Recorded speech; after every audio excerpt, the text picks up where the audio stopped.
আপনার সামনে কেউ ইসলাম নিয়ে কটূক্তি করলো, আল্লাহ রসুলকে গালি দিল, অথবা আল্লাহকে গালি দিল, অথবা আল্লাহকে নিয়ে খারাপ কটু কথা বললো, তখন আপনার শরীরটা রাগে থমথম করবে, আপনি পারবেন না তাকে হত্যা করে ফেলতেছেন, এরকম একটা অবস্থা। এটাকে বলে ভালো গায়রত, যেটা আল্লাহ সুবহানাহু ওয়া তাআলা পছন্দ করে। আরেক ধরনের গায়রত হচ্ছে কি, আপনার স্বামী, কোনো নারীর স্বামী তার নতুন দ্বিতীয় কোনো স্ত্রীকে বিয়ে করতে যাচ্ছে, দ্বিতীয় কোনো বউ আনতে যাচ্ছে ঘরে, অথবা আপনার বিধবা মা দ্বিতীয় কোনো বিবাহ করে স্বামীর ঘরে যেতে চাচ্ছেন, অথবা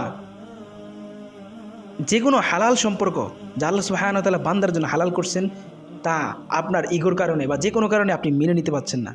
যদি এমন হয় তাহলে আপনার ঈমান প্রশ্নবিদ্ধ থাকবে। আল্লাহ বান্দার জন্য যা হালাল করেছেন, এমন কোনো একটা বিধানের ব্যাপারে যদি কারো সন্দেহ থাকে অথবা অসন্তুষ্ট থাকে, তাহলে আপনার ঈমান ভাই প্রশ্নবিদ্ধ হয়ে যাবে।